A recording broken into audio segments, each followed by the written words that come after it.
Bonjour à tout le monde. Que le Seigneur nous bénisse. Amen. Et que sa grâce soit avec nous. Amen. Soyons fortifiés parce que nous sommes dans une période très particulière et en ce moment précis, il y a lieu encore de montrer notre amour pour Dieu. Amen. Amen. Voilà, la saison dans laquelle nous sommes, c'est celle des pluies. Et donc, on est vraiment éprouvé. Parfois, ce n'est pas facile. Amen. Et pour ce matin, être à ces différents lieux, on a dû faire un grand sacrifice. Mais tout ça, ça concourt au bien de ceux qui aiment Dieu. Amen. Amen. Ce matin, j'ai cette responsabilité-là d'apporter le message. Et je dirais que c'est une lourde responsabilité. Parce que c'est l'église que dirige le premier responsable de la région. Venir prendre la parole de cette manière, c'est pas toujours facile, n'est-ce pas? Voilà, mais Dieu va nous aider et nous allons arriver. Je voudrais aussi profiter pour encourager tous ceux qui ont été vraiment éprouvés par des situations, qui ont connu la maladie, beaucoup de situations, que le Seigneur vous fortifie. Tout cela fait partie de la marche et c'est à partir des épreuves que le Seigneur nous évalue pour l'amour que nous avons pour lui et pour son œuvre. Donc soyez fortifiés au nom de Jésus. Ce matin, je voudrais introduire mon message par juste une illustration, après quoi nous allons tirer quelques leçons et puis nous allons prier. Généralement, quand on va à l'école, à la première année du cours préparatoire, nous allons tous nous présenter, n'est-ce pas? Au CP, on arrive, on fait les inscriptions et puis nous commençons l'année. Et au thème de l'année, nous allons faire ce qu'on appelle les compositions de passage. Et quand on finit ces compositions, il y a un premier, il y a un second, jusqu'à ce qu'il y ait un dernier, n'est-ce pas? Voilà, ça c'est ce qui est d'ordinaire. Maintenant, je voudrais vous poser une petite préoccupation. D'où vient qu'il y a un premier et puis un dernier? C'est dû à quoi? Plusieurs raisons peuvent expliquer. Donc, on peut avoir plusieurs raisons. Oui, dites-moi. Il y a souvent un premier et puis il y a un dernier. Oui, bien aimé derrière. Au niveau de la compréhension de chacun. Merci. Oui? Qui encore? C'est une raison parmi tant d'autres. Oui, provocat. C'est dû à l'effort que chacun va fournir durant l'année. Merci beaucoup. C'est une réponse parmi tant d'autres. Oui, bien aimé.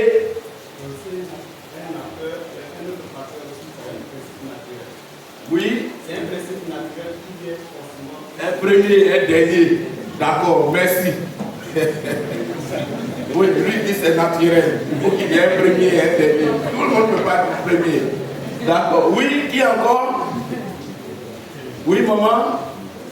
Je m'ajoute pour faire pour dire que c'est un principe naturel parce que nous, ce que Dieu veut nous dans le commencement et la fin. Comment? Le commencement et la fin. Nous, que Dieu veut nous le commencement et la fin. Donc c'est naturel. Ok, merci. Oui, qui encore? Oui, ancien? Moi, je peux dire les conditions aussi dans lesquelles étudient les différentes personnes. Oui, merci beaucoup. Il y a aussi ce facteur, mais il y a aussi l'influence des mauvais esprits, n'est-ce pas? Il y en a qui veulent bien, mais qui sont influencés par les mauvais esprits. Et ce matin, parmi tout ce que nous venons de révéler, nous allons nous attarder sur un élément qui est notre mentalité. D'où le thème de ce matin, la mentalité de gratuité, une menace pour notre destinée. Notre mentalité peut nous empêcher d'être ce que Dieu veut qu'on soit.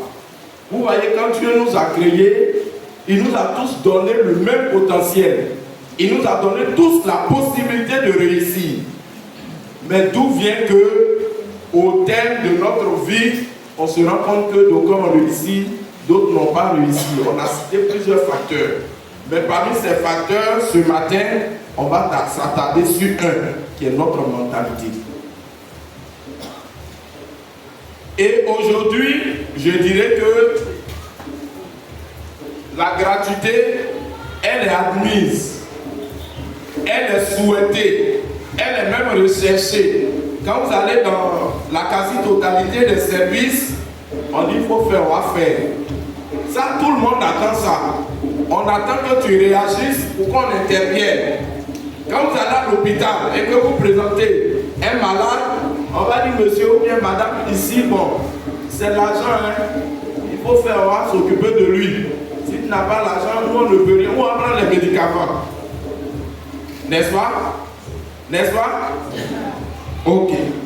C'est pour vous dire qu'aujourd'hui, cette mentalité-là est devenue une norme.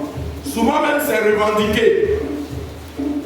Quand vous allez aller dans certains services, un papier qu'on peut établir en quelques instants pour vous donner, on va vous dire bon faites et puis on va régler ça rapidement. Quand tu déposes le papier, on dit monsieur, revenez dans une semaine. Tu dis bon, est-ce qu'il n'y a pas de possibilité? Bon, souvent on vous dit non, celui qui doit signer n'est pas là.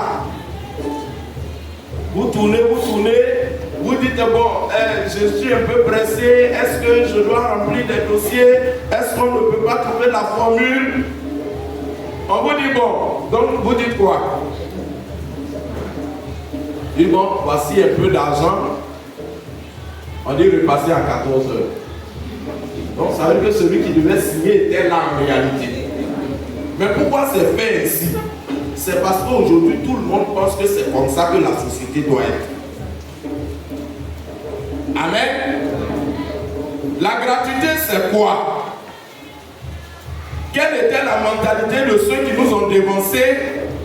Et puis comment la gratuité se manifeste, ses conséquences et comment il faut sortir de cette mentalité. Parce qu'aujourd'hui, même dans l'église, cette mentalité existe. La gratuité, la mentalité de gratuité, c'est vivre dans l'attente qu'on fasse quelque chose pour nous gratuitement. On est dans cette attente-là, on attend qu'on nous rende un service gratuitement, on fasse quelque chose gratuitement. C'est aussi un désir constant que les gens nous donnent ou bien nous offrent les choses dont on a besoin sans rien payer.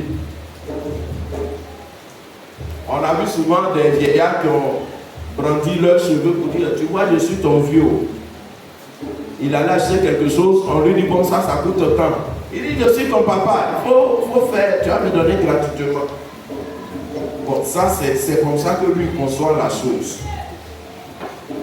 Et avec cette mentalité, on croit que quelqu'un doit quelque chose, ou bien quelqu'un doit faire forcément quelque chose pour nous. On doit recevoir sans rien payer.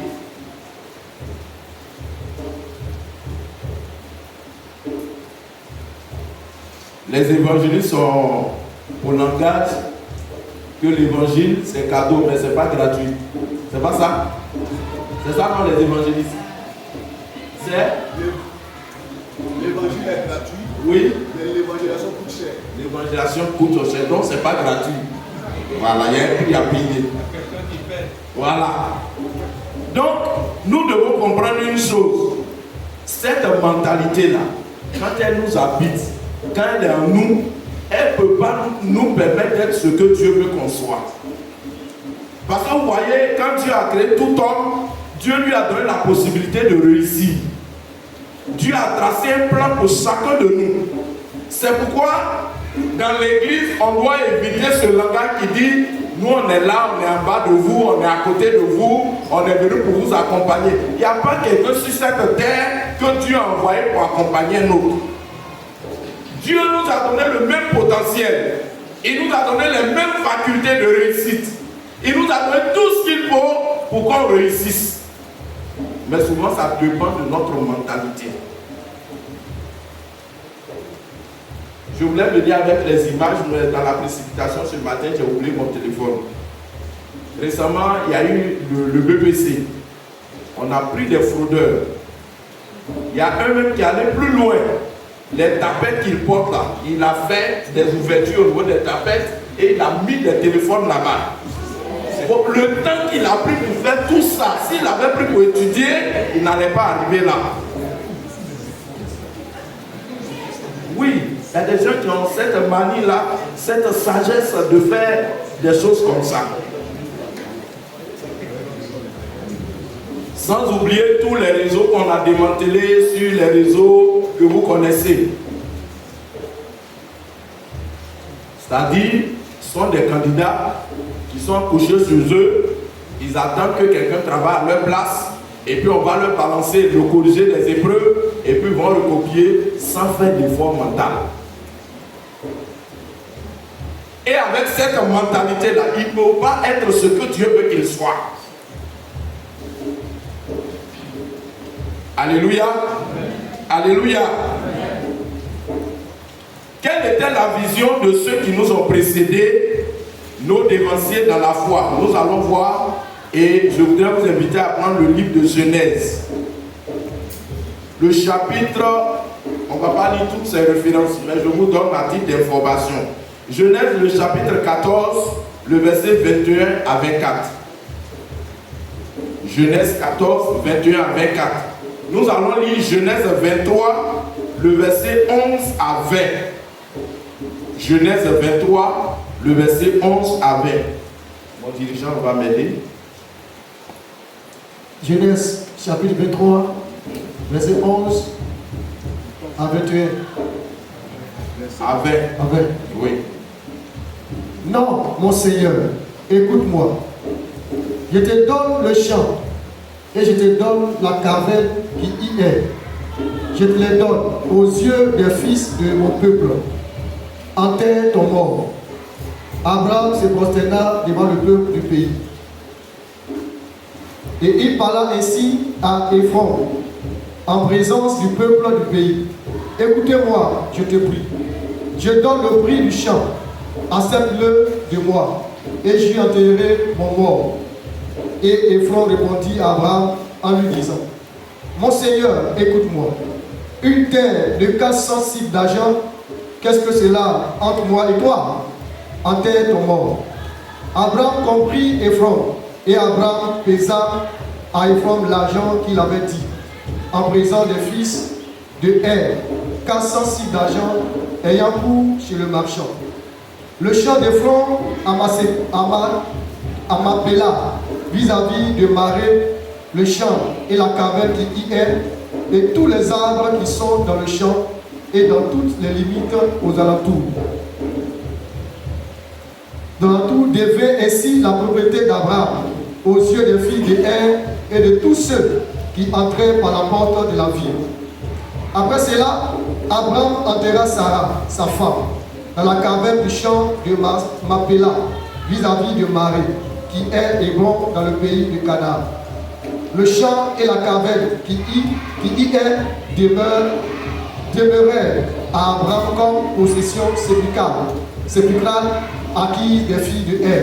Amen. Amen. Amen. Donc, dans le passage que nous venons de lire, il était question d'Abraham qui avait perdu son épouse Sarah et qui devait l'enterrer. Et le lieu où Sarah devait être enterrée appartenait à quelqu'un. Et ce dernier a demandé que cela soit donné gratuitement à Abraham pour que l'enterrement se fasse.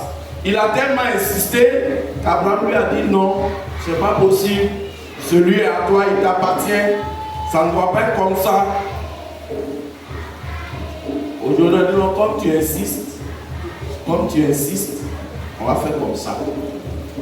Abraham dit non. Mais pourquoi Abraham a dit non? Abraham a dit non parce que pour lui, Dieu était la source de sa bénédiction. Ça, c'est la première raison. La deuxième raison, c'est pour une question d'honneur et de dignité. Il dit non, je ne vais pas prendre gratuitement. Ce lieu ne m'appartient pas, c'est pour toi. C'est un bien, c'est un héritage. seulement accepte que je donne en compensation quelque chose pour acquérir ce lieu. Et c'est ce qui a été fait. Quand vous allez lire 2 Samuel, le chapitre 24, à partir du verset 18, que nous n'allons pas lire, je vais commenter, et puis Daniel 5, 16 à 17. Dans 2 Samuel, il s'agissait d'un lieu qui appartenait à quelqu'un qu'on appelait Arabna. Et ce dernier-là, après que Israël ait connu beaucoup de situations, le roi David est venu. Il a demandé la portion de terre pour qu'on puisse offrir l'holocauste à Dieu à partir d'un hôtel qui allait être bâti. Et ce monsieur qui a vu le roi venir, il s'est empressé, il s'est prosterné. Parce que le roi qui vient à lui, d'abord c'est un honneur. Mais en même temps, ça suscite beaucoup d'interrogations dans la tête. Et le roi vient, il lui pose la préoccupation. Le lieu qui est là, nous allons l'occuper, nous allons bâtir un hôtel pour faire l'holocauste à Dieu. Quand il a appris ça, lui-même il s'est chargé d'apporter tout ce qu'il faut. Au niveau des animaux, tout ce qu'il faut pour faire l'holocauste. Et il l'a présenté à David. Il dit à David, voilà ce que je donne. Et je donne gratuitement. David lui a dit, non, c'est pas possible. Je ne peux pas accepter ça. Je ne peux rien donner à Dieu qui n'ait de valeur pour moi. Donc je ne peux pas accepter ça. Jusqu'à ce qu'il accepte qu'il puisse trouver un compromis. Il puisse trouver un accord. Pour dire quoi? Pour dire que par honneur, par dignité, il a accepté que ce ne soit pas ainsi. Parce que pour eux, la mentalité de gratuité n'enrichit pas. Quand quelqu'un a cette mentalité-là, il ne peut pas rentrer dans les promesses de Dieu. Alléluia. Que le Seigneur nous bénisse. Regardez un peu l'image. Vous voyez, un enfant, il est toujours dépendant des parents, n'est-ce pas? Mais est-ce qu'on peut donner à un enfant l'héritage? Est-ce qu'on peut donner l'héritage à un enfant? Dites-moi pourquoi. Parce qu'il vit de gratuité. Il attend que les parents fassent tout. Donc quelqu'un comme ça, il n'a pas de responsabilité. On ne peut pas lui accorder un certain privilège ou bien une certaine grâce parce qu'il est encore enfant. Et quand quelqu'un a la mentalité de gratuité, ça l'empêche d'exploiter le potentiel qui est en lui. Amen. Quand un homme, une femme a le potentiel, a cette gratuité en lui, il ne peut pas exploiter le potentiel. Parce qu'on pense surtout recevoir de l'autre gratuitement, on ne peut plus exploiter ses capacités.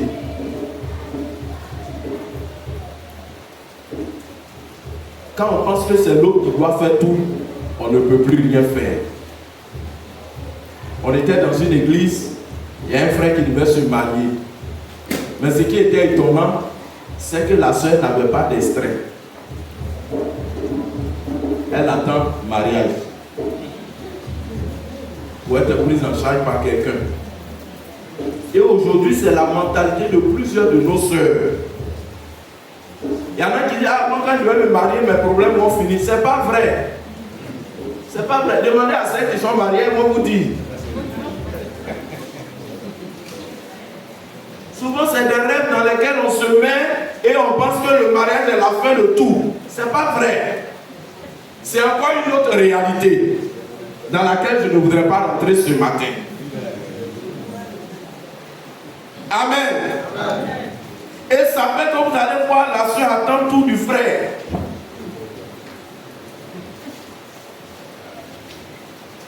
Il va acheter valise. Il va acheter tout ce qui est dedans. Il va acheter des sous. Et puis on va faire mariage. C'est quel honneur toi tu auras devant ce frère-là?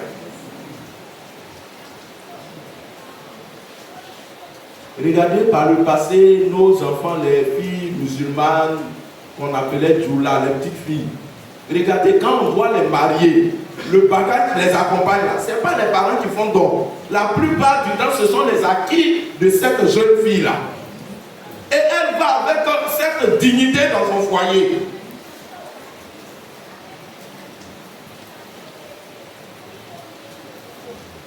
C'est pourquoi tu es là, tu attends de te marier pour être une charge pour quelqu'un. Ça ne doit pas être comme ça. Il faut tout faire. Il faut t'apprêter avant de rentrer dans le foyer. Parce que quand on a cette mentalité-là, on ne peut pas être ce que Dieu veut qu'on soit. Tout à l'heure, on va rentrer dans certains détails, vous allez bien comprendre ce que je suis en train de dire. La mentalité de gratuité, ça nous empêche d'utiliser notre intelligence pour avancer. Alors que ceux qui avancent là, ils sont de la même nature que nous. Ceux qui ont réussi là, ils n'ont pas 3 pieds, ils n'ont pas 2 têtes. Aujourd'hui, on trouve les raisons. Moi que tu vois là, c'est pas j'ai perdu mes parents très tôt. Moi que tu vois là, c'est parce qu'il n'a pas eu la grâce d'aller à l'école. Moi que tu vois là, et on va trouver des raisons. C'est parce que je ne suis pas dans les conditions. Pour ceux qui ont connu la belle époque, je ne parle pas aujourd'hui de nos enfants où pour une orientation, ça se fait déjà à partir des téléphones et on retient le lieu le plus proche. Mais ceux qui ont connu la belle époque, tu pourrais te retrouver au dîner, on va t'affecter à Grand Bassin. Et tu te retrouves dans un monde qui t'est étranger. Tu te retrouves à Abidjan. Tu ne sais même pas ce qu'on appelle bus. Il faut lutter le matin. Tu es à Koumassi, on t'affecte par exemple au lycée classique, où tu dois lutter le 53. Ce n'est pas une mince affaire. Tu rentres à la maison à 22h, tu reçois à 3h30. Mais il y a des enfants qui ont fait ça et aujourd'hui qui se sentent en sortie. Par contre, vous allez voir nos enfants d'aujourd'hui, il est 6h, tu vas le réveiller, c'est là il va s'endormir. Mais toi, tu ne vas pas à l'école aujourd'hui. Tu dis, attends un peu. Il va encore dormir. À 7h moins, tu vas encore repartir. Lève-toi, tu as quoi à 7h? Mais cette époque-là, ça nous a aidés. Ça nous a forgés. Parce que tu te retrouvais chez des tuteurs, des gens que tu ne connaissais pas. Mais pour te faire une place, il y a certains sacrifices que tu étais appelé à faire. N'est-ce pas?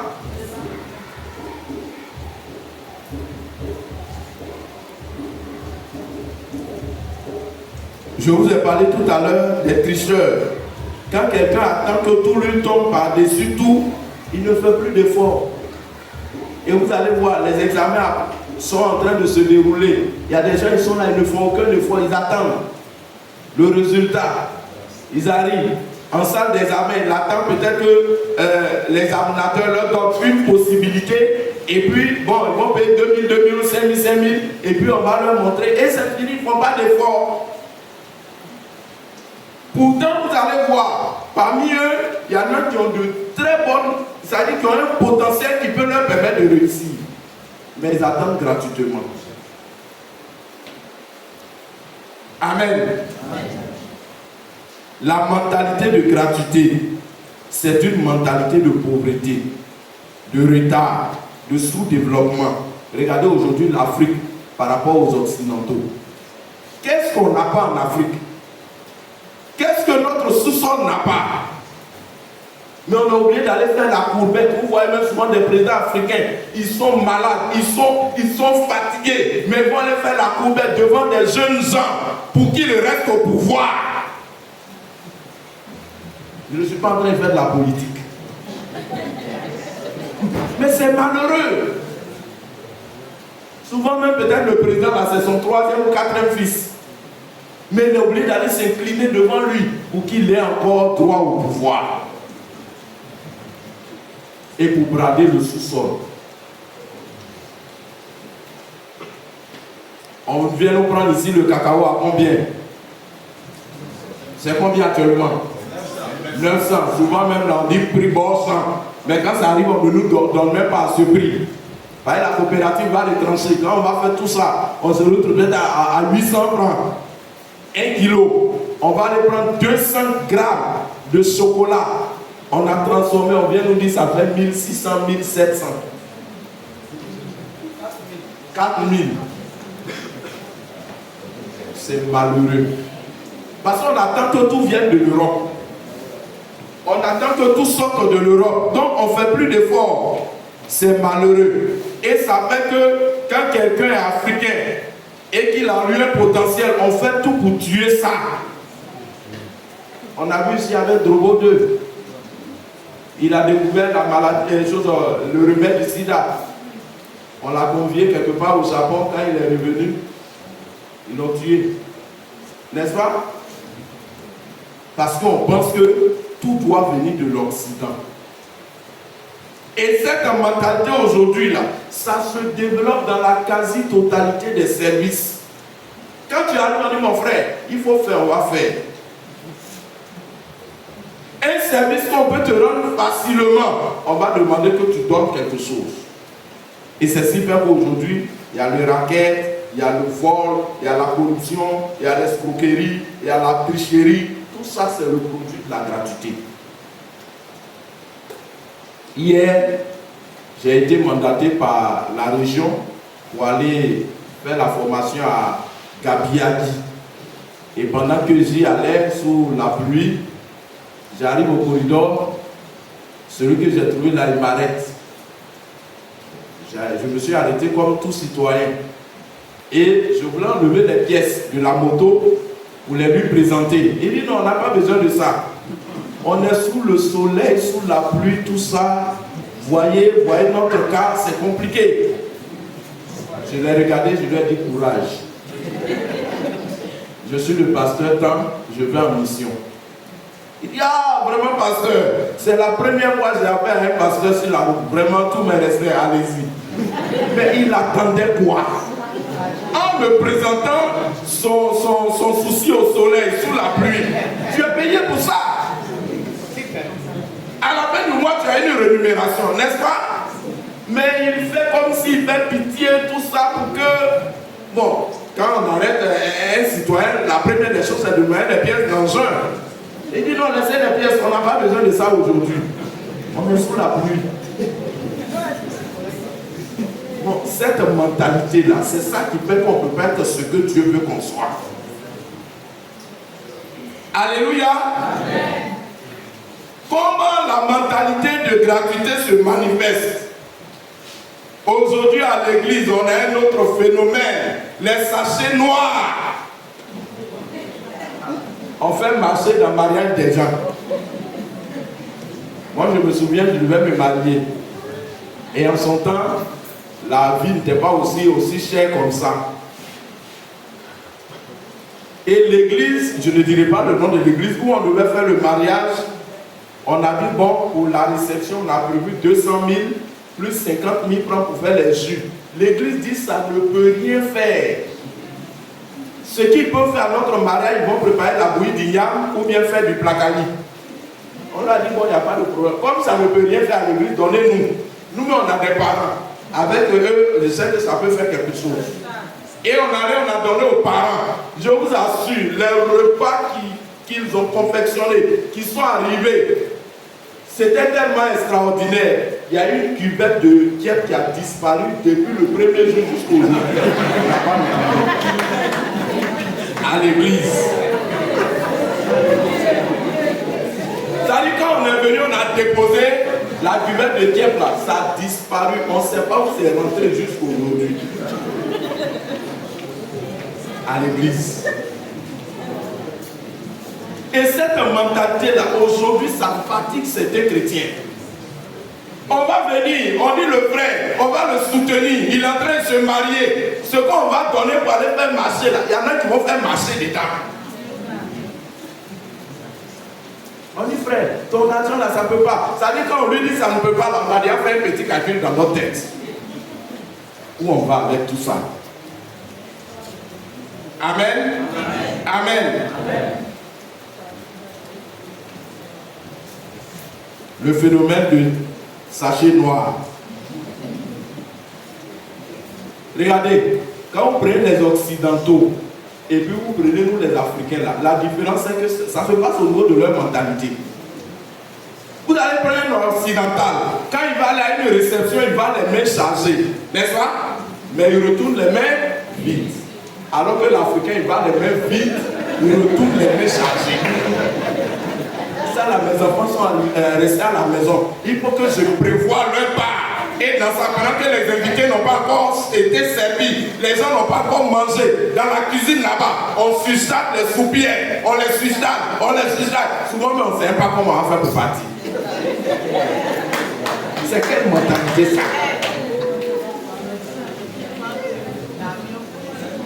Et les enfants, comme eux, ils sont véridiques, le mariage du tonton là, ça n'a pas réussi. Parce qu'ils n'ont pas mangé. Amen.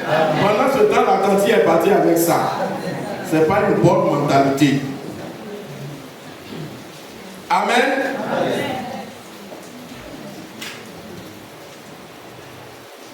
Vous allez voir des frères qui vont faire parler souvent à cause de manger. C'est quel manger, toi, tu n'as pas encore mangé. On attrape, dit non, laissez-moi. C'est quelle église ça? On est venu, les gens sont là, et on n'arrive pas à manger. Oh, frère. On va t'envoyer la délivrance, ils vont t'aider. Ce n'est pas une bonne mentalité. Quand quelqu'un a la mentalité de gratuité, il va passer tout le temps dans la maison familiale sans pouvoir sortir de là.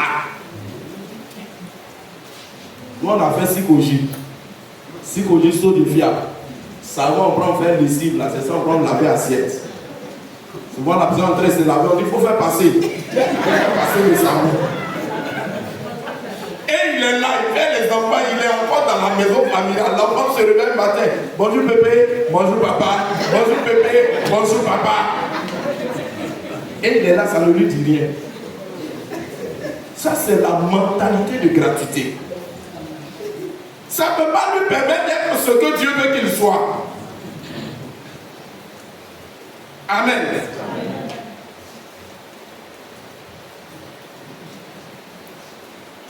Et généralement, vous allez voir les jeunes qui sont dans ce cadre-là.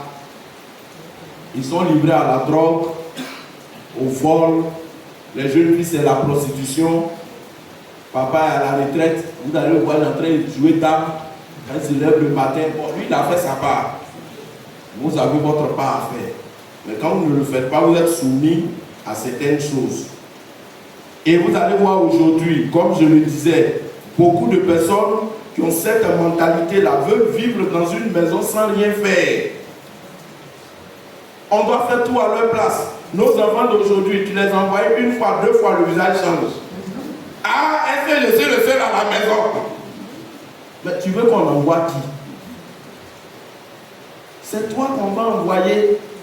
C'est toi qui es habilité à faire ces courses-là. Ce n'est pas une bonne mentalité. Amen. Et vous allez voir, il y a des gens qui sont chez d'autres personnes qui ne veulent rien faire.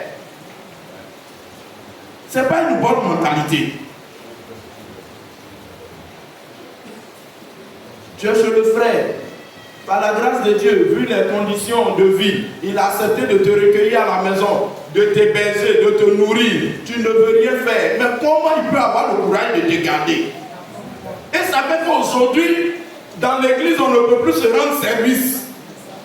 Parce que quand il arrive chez toi-même, la première des choses, c'est de chercher des failles pour les faire sortir. Ça ne doit pas être comme ça. Je vous ai dit, à la belle époque, on a été chez des gens. On a vécu chez des gens.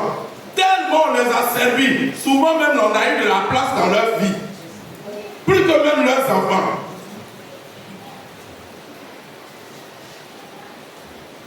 Là, aujourd'hui, nos enfants ne veulent rien faire.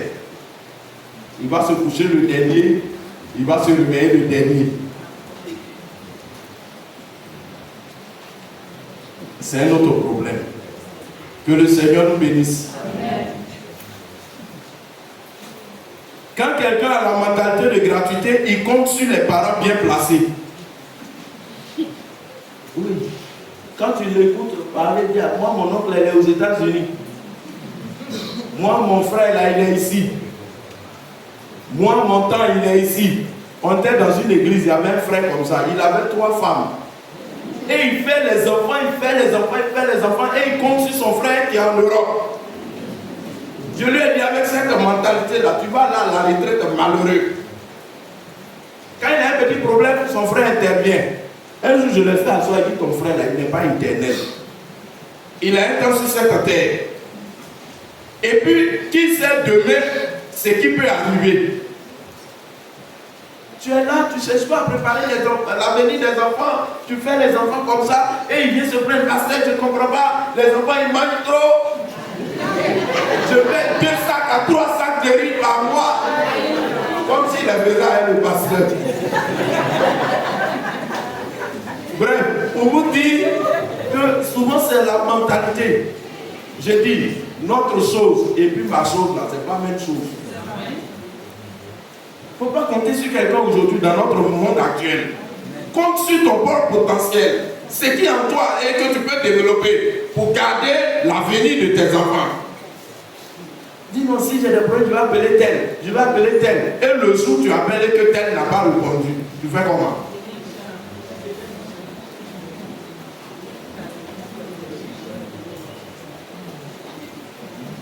Vous allez voir, dans certains foyers, la femme est assise là, elle ne fait rien.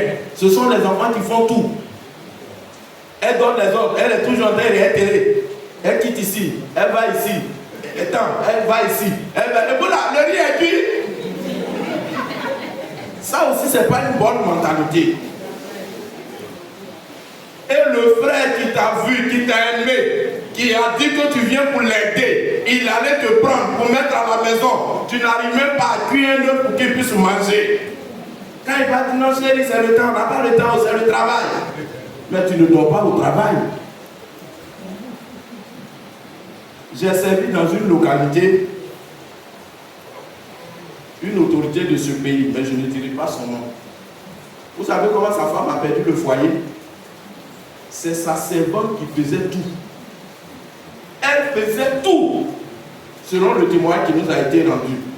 Quand le monsieur va en mission et qu'il revient, c'est la servante qui l'accueille. Celle qui faisait tout. Finalement, il a dit, mais la servante, là, elle est mieux que celle qui devait être là. Donc, il a fait un remplacement. Et il a dit, oh. Elle a comme ça, c'est plein. Celle qui fait tout. On a demandé un jour à un vieux, il avait près de 50 à 60 ans de mariage, et on lui a dit quel est le secret qui a fait qu'ils sont restés ensemble. Il a dit, quand sa femme prépare et qu'elle malaxe la nourriture là, quand elle malaxe là, il y a quelque chose, il y a une énergie qui se dégage de cette nourriture. Et c'est ça qui l'a maintenu jusqu'à aujourd'hui. Mais ce que je suis en train de vous dire, même les mystiques témoignent ça. Ton mari n'a jamais mangé ton repas, c'est toujours manger des enfants, il mange. Chérie, tu peux me faire tes repas? Ah non, on va aller au resto. Chérie, non, les enfants sont là. Et ce sont les enfants qui font tout, qui commandent la maison. Ça, c'est pas une bonne mentalité.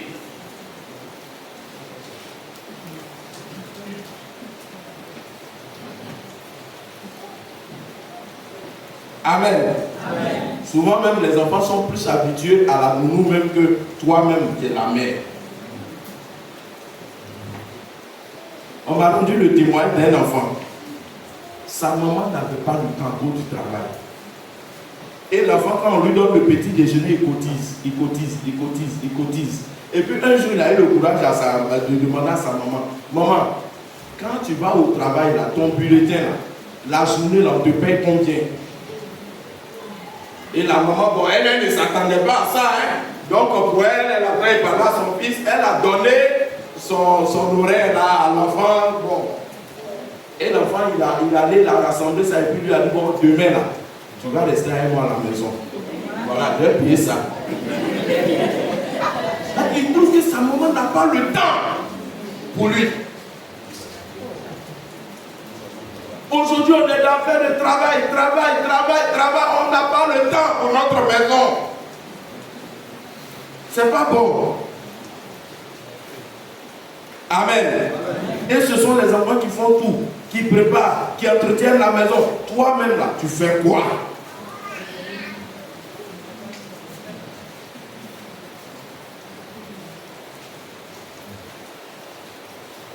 Que Dieu nous bénisse. Amen. La mentalité de gratuité Quand quelqu'un a cette mentalité-là, il aime prendre crédit. Crédit. Et il veut que tout soit facile. Il va ici, il prend ici, il bouge ici, il prend ici, il ferme là-bas, il prend ici, il ferme ici. C'est pourquoi je suis contre le système d'acompte. C'est pas bon. Parce que quand tu es dans ce système-là, tu es toujours dépendant des gens. N'est-ce pas? Ce n'est pas un bon système. Et vous allez voir des gens qui aiment prendre crédit. Souvent, ils prennent crédit là, c'est pas parce qu'ils ont problème, hein, mais c'est pour paraître. On a l'une de nos soeurs, elle est décédée. Le jour où les gens étaient en train de pleurer la soeur, elle a plus de chaussures. Elle a pris le temps. Et quand on a fait les calculs, ça faisait près de 200 000 francs qu'elle devait. Ah! Mais tu comptes sur quoi? Non, il y a des situations qui arrivent où on ne peut pas faire autrement. Ça peut arriver. Mais vous allez voir des gens, ils vivent de crédit en crédit. Ce n'est pas une bonne mentalité. Ça ne peut pas te permettre de faire des projets pour ton avenir. Ça ne peut pas te permettre d'être épanoui. Tu es toujours dépendant. La Bible dit que la main qui emprunte est toujours au bas de celle qui prête. C'est pas ça? Et quand tu vas partir, c'est ton âge, j'ai pris hier là, ça peut ça qui me salue comme ça là. Donner son âge et puis le premier arrivé. Souvent, quand tu vois la personne, ton cœur coupé, tu vas dire qu'elle va encaisser son crédit. Aujourd'hui, là, il y a des gens qui ne peuvent pas parler. Tu deviens son esclave. Ça ne doit pas être comme ça. Ce n'est pas une bonne mentalité. On peut avoir des situations. On va vers des frères pour se faire aider. Et là encore, le problème, c'est que quand on te donne aussi, il faut rembourser. Souvent, on dit non, ça appelle des frères en crise. Et on te donne, tu ne rembourses pas. Ça aussi, ce n'est pas une bonne mentalité. C'est une mentalité de gratuité. Tu viens voir le frère, tu es coincé. Tu dis, bon les Zouglous, là, on fait chanson. Hein. Et quand tu viens l'encaisser, il dit, on n'encaisse pas crédit la nuit. La journée aussi, on ne te trouve pas pour t'encaisser. C'est à quel moment il va encaisser mon argent? Amen. Ça ne peut pas te permettre d'être ce que Dieu veut que tu sois.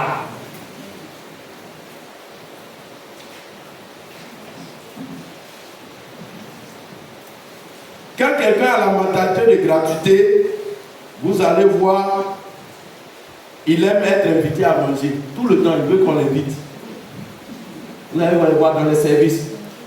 Ils sont toujours dans la poche des autres. Mais lui, il ne va jamais inviter les autres. Ça, ce n'est pas une bonne mentalité. Il veut toujours bénéficier d'une grâce en disant, je n'ai rien. On dit si amen. Il ne faut pas dire je n'ai rien. Ta contribution va nous permettre de sauver des âmes. Amen.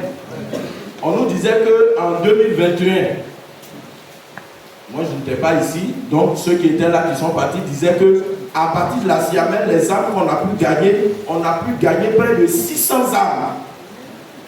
Et aujourd'hui, quand vous arrivez à Dianra, on a été obligé d'ériger Dianra en zone. Parce que dans la région, à partir du temple de Lokolo et tout ce travail qui s'est fait là, il y a eu une expansion de l'évangile. Et des âmes ont été gagnées. Beaucoup de choses sont en train de se faire là-bas. Aujourd'hui, cette année, on a décidé, au-delà du spirituel, d'apporter aussi le social. De soigner gratuitement des âmes. Il ne faut pas dire que je n'ai rien. Il faut contribuer pour que des âmes soient sauvées. Parce que rien multiplié par 0, ça fait rien. Oui. Quand tu n'as rien, on multiplie par 0, ça fait rien. N'est-ce pas? Il faut qu'on arrive à contribuer. N'acceptons pas cette mentalité. Nous allons finir. La gratuité est notre destinée. Partout où il y a la mentalité de gratuité, il y a la pauvreté, il y a l'irresponsabilité. Quand quelqu'un a cette mentalité-là, il peut pas être ce que Dieu veut qu'il soit. Récemment, je causais avec le pasteur de région et il me disait le baptisteur là. On est parti quelque part pour un baptême, les gens nous ont parlé mal. C'est pas ça? Ça nous a permis de faire pour nous. Donc, il y a des situations qui arrivent pour qu'on soit plus responsable. Et tu dois comprendre que partout où il y a cette mentalité-là, il n'y a pas de responsabilité. C'est la pauvreté. Des gens se sont ressaisis à partir d'une humiliation et ça a boosté tout en eux.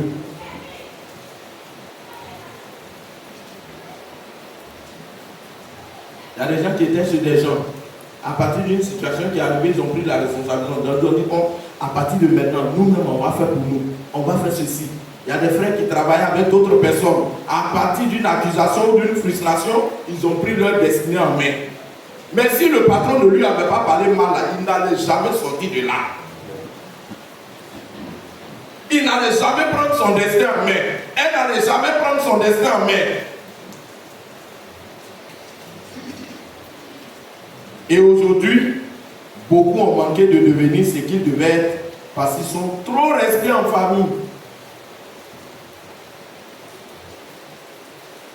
Il est en famille. C'est pas mauvais d'être en famille. Il y en a qui le sont peut-être pour des raisons indépendantes de leur volonté. Mais tu ne vas pas rester tout le temps en famille. Regardez dans le psychologie, c'est compliqué. Enfant est là, petit enfant est là, grand-maman est là, maman est là. Et c'est des familles. Mais à un moment donné, il faut prendre ton destin en main. Il faut prendre ta responsabilité pour t'assumer.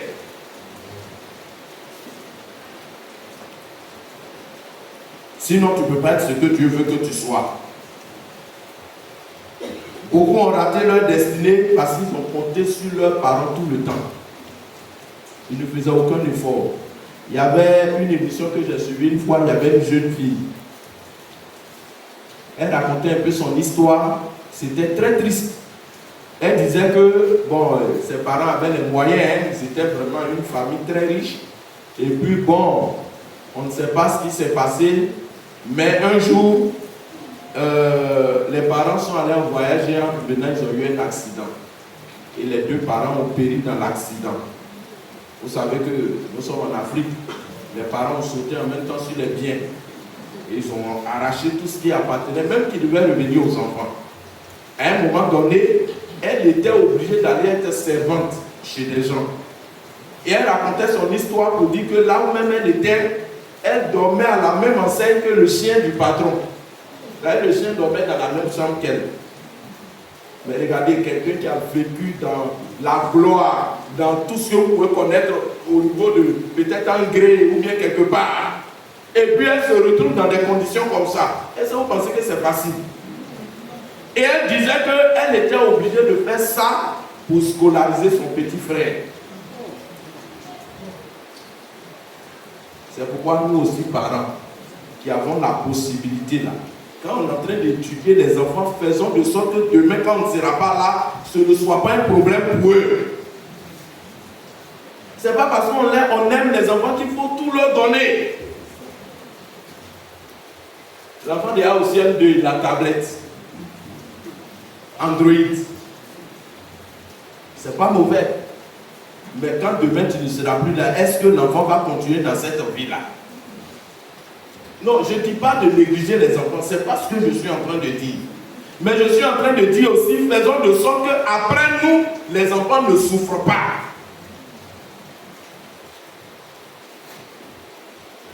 Aujourd'hui, on voit des femmes, des hommes qui peuvent aller chercher peut-être des nièces, des cousines au village pour venir chez eux. Et ces filles-là deviennent des filles à tout faire. Et leurs propres enfants sont là, ils ne font rien, ils ne touchent à rien. Elle dit non, c'est vous, est-ce que vous êtes légitime? C'est vous qui devez faire. Et les enfants sont là, ils vont grandir avec ça. Demain, ils ne savent même pas cuire un œuf. Quand tu ne seras plus là, eux vont devenir quoi? Ce n'est pas une bonne mentalité. C'est pourquoi quand vous avez des protégés chez vous, amenez vos enfants aussi à faire des choses. Pour qu'ils soient équilibrés. C'est le protégé qui fait tout.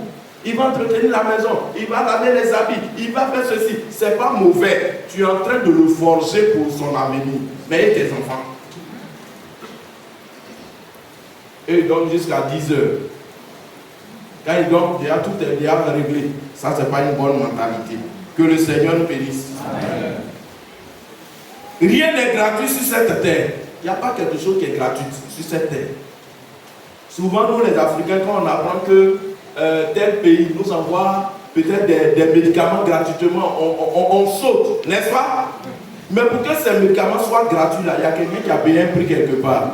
Ce n'est pas gratuit.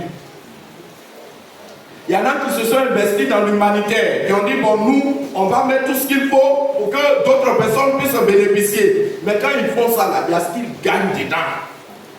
Ce n'est pas gratuit. Quand la crise Covid a éclaté, moi j'étais dans un autre pays, mais quand on a dit le vaccin était gratuit, les gens ont sauté. Parce qu'ils ont entendu gratuit dedans.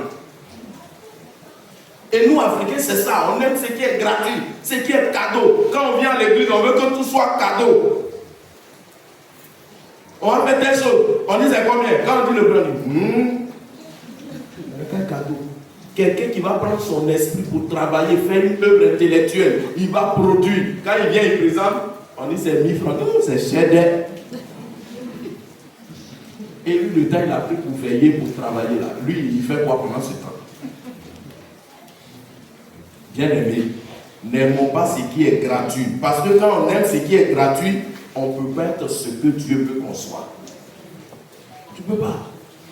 Il ne faut pas aimer la facilité. Il faut te battre.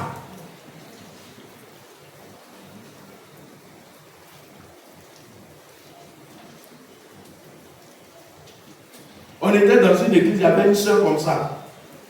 Quand elle vient, elle dit, bon, papa Gonto, je vais faire galette. Bon, le papa, dans sa joie, voilà une soeur qui est sortie de la situation. Il va regarder, il serre les étaux. Il dit, bon, voilà 20 000, il faut faire. Elle fait 2 jours après, pouf, elle tombe. Elle vient encore, ancien, voilà, diacre, il faut m'aider. Il va aussi lui donner 2 jours encore, elle tombe, pouf. Mais toi, tu as quelle mentalité? Et puis toi, tu mélanges tout ce qui est capital et bénéfice tout le temps pour vivre. On va rester éternellement en train d'aider. Toi aussi, mets de sorte à aider quelqu'un un jour. Et cette mentalité-là, aujourd'hui, ça fatigue certaines de nos églises. On veut ce qui est facile. On ne veut pas souffrir. On est assis, on dit, nous sommes des princesses, on va aller au ciel. Mais tu n'es pas encore allé au ciel. Pour le moment, tu es sur la terre. Il faut te battre.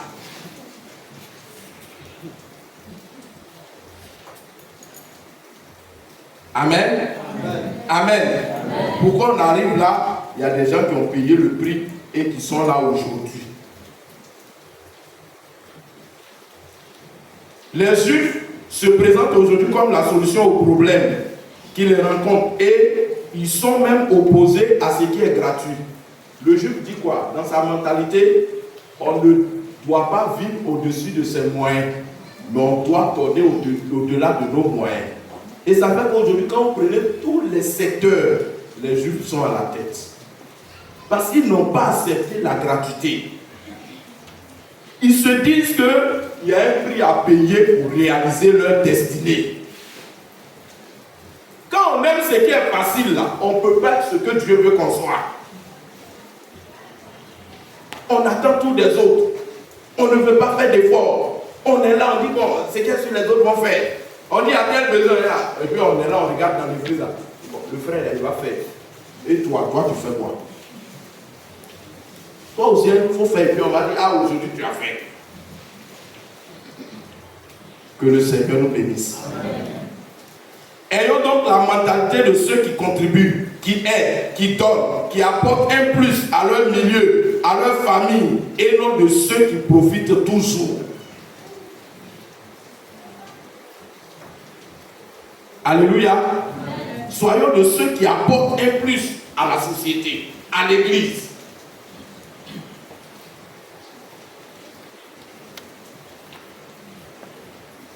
Au niveau de Saint-Jean, il y avait un cas comme ça là-bas. Quand vous allez, il a une petite fille en main fébrile là.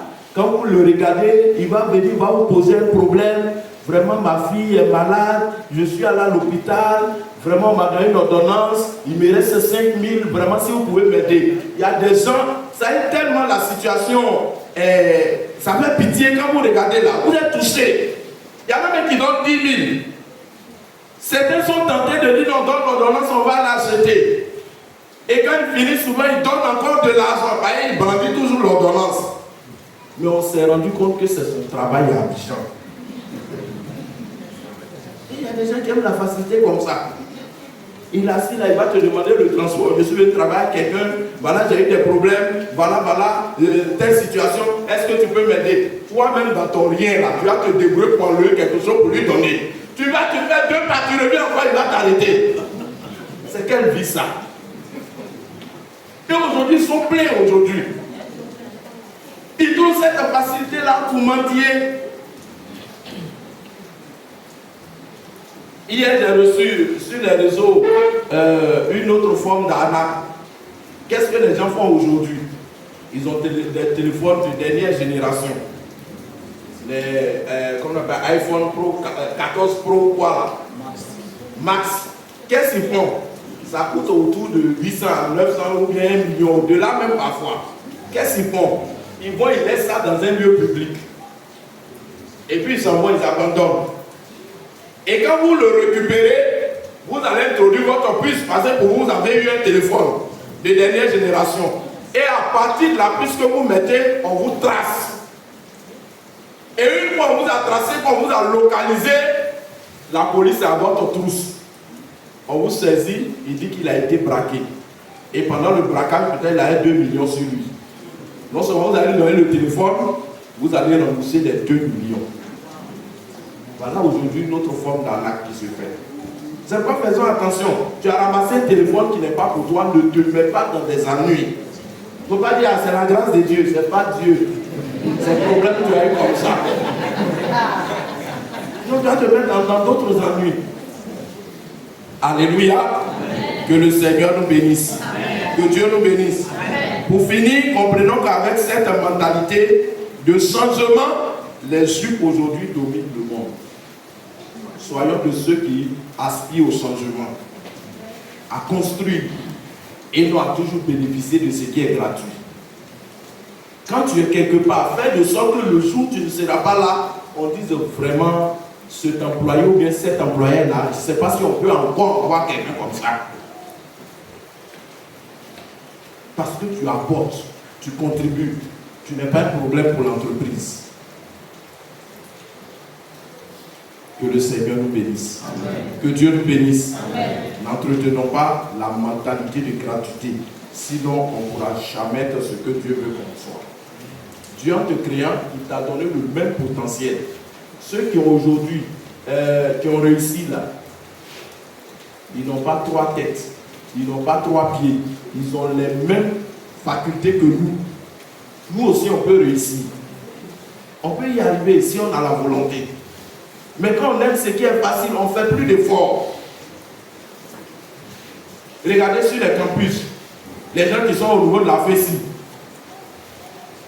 ils ne font plus d'efforts. Déjà, même quand ils arrivent au niveau des bus, ils ont déjà leur place. Ils vont faire quel effort venir faire. Au niveau des cités universitaires, ils sont déjà logés, ils vont faire quel effort. Quand vous arrivez dans les salles, souvent quand on dit à des compositions comme ça, ils sont à des lieux très stratégiques, avec de ces manteaux de dernière génération. Si on met un peu d'étincelle, ça va prendre feu. Le pétrole même est gâté là-bas. Ils n'ont plus d'efforts. Et si toi, enseignant, tu as tenu tête à ces gens, ça c'est fini. Tu vas même perdre ta carrière pour rien. Ce n'est pas pour faire de la politique, mais c'est pour vous dire que quand quelqu'un aime ce qui est facile, il ne fait plus d'efforts. Il veut que tout tombe. Il se lève le matin, que ça tombe dans la bouche et puis il va avaler. Non, ça ne doit pas être comme ça. Il faut te lever. Il faut prendre ton destin en main. Aujourd'hui, nos enfants sont devenus partisans du moindre effort. Souvent même grâce sur lequel eux-mêmes dorment là. Pour laver, c'est un problème. Il soulève ça, il sent, il dit non, ça ne va.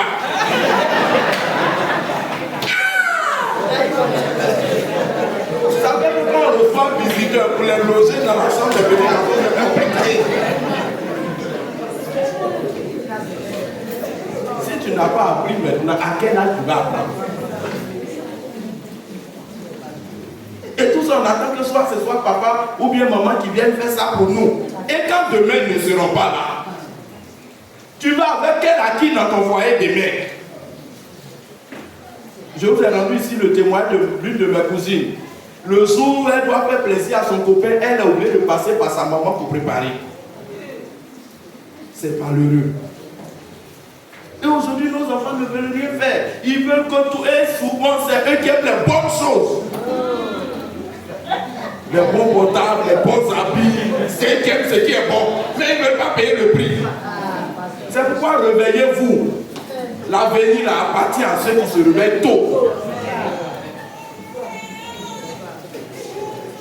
Quand demain tu l'envoies chez quelqu'un, tu dis on fait ma tête ici, je souffre.